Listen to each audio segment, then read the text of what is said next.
Assalamualaikum warahmatullahi wabarakatuh. Perkenalkan, nama saya Anggi Fadilah dari kelas 12 IPA 3. Di sini saya akan menjelaskan tentang sejarah perkembangan Islam di Malaysia. Simak terus ya videonya. Latar belakang Malaysia. Malaysia terletak di semenanjung Malaka, Asia Tenggara. Malaysia yang ibu kotanya Kuala Lumpur mempunyai luas wilayah 332.370 km atau 2,5 kali Pulau Jawa. Sebagian besar wilayahnya mempunyai luas 1036 km menyeberangi Laut Cina Selatan, tepatnya di utara Pulau Kalimantan dan lainnya di Pulau Penang. Pada tahun 2002, jumlah penduduk Malaysia berkisar 22.229.040 jiwa. Bahasa resminya bahasa Melayu, sedangkan agama mayoritas Islam 53%, Buddha 17%, Konghucu Tao Chinese 11%, Kristen 8,6%, dan Hindu 7%. Penduduknya sebagian besar 61% terdiri dari suku Melayu pribumi, sedangkan masyarakat pendatang terdiri dari Muslim dan non-Muslim, yaitu Muslim dari Indonesia antara lain Minangkabau, Jawa, Banjar, Bugis, Aceh, Mandailing, dan Muslim dari India, Cina, Pakistan, Persia, dan Turki. Adapun non-Muslim berasal dari Cina dan India. Proses masuknya Islam di Malaysia. Sejarah masuknya Islam di Malaysia tidak terlepas dari peran kerajaan-kerajaan Melayu jauh sebelum datangnya Inggris di kawasan tersebut. Sebab kerajaan-kerajaan di Malaysia dalam sejarahnya dikenal sebagai kerajaan Islam dan oleh pedagang Gujarat dimanfaatkan untuk mendakwahkan Islam ke Malaysia pada sekitar abad ke-9. Asal-usul masuknya Islam ke Malaysia sebagaimana dikemukakan oleh Azyumardi Azra datang dari India, yakni Gujarat dan Malabar.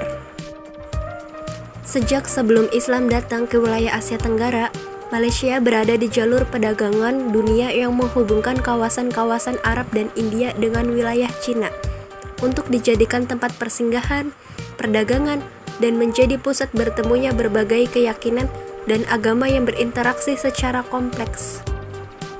Proses masuknya Islam di Malaysia meliputi dua pola, yaitu pola pertama melalui jalur perdagangan dan ekonomi.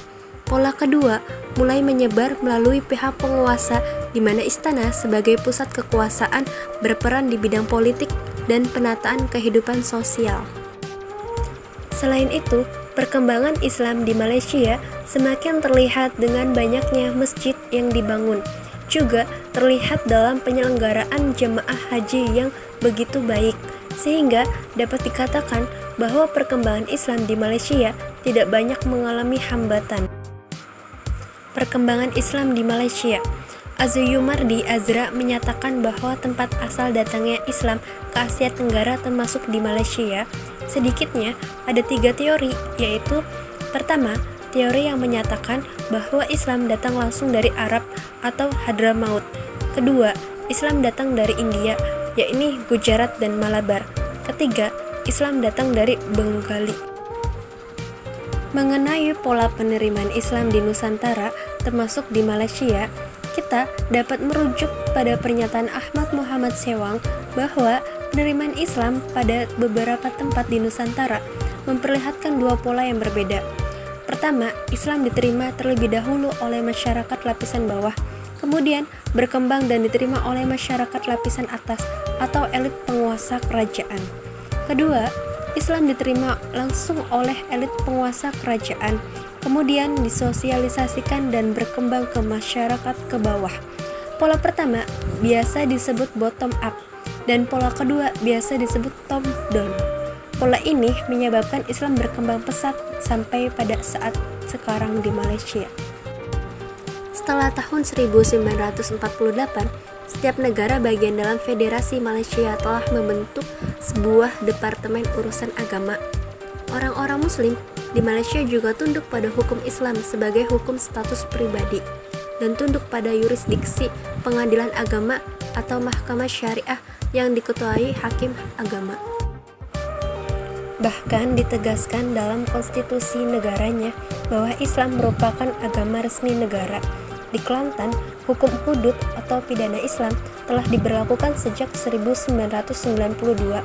Meskipun demikian, Malaysia yang menganut agama resmi Islam tetap menjamin agama-agama lain dan oleh pemerintah diupayakan terciptanya kondisi ketentraman, kedamaian bagi masyarakat.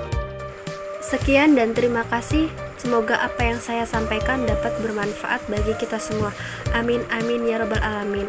Mohon maaf apabila ada kesalahan kata, pengeditan. Akhir kata, wassalamualaikum warahmatullahi wabarakatuh.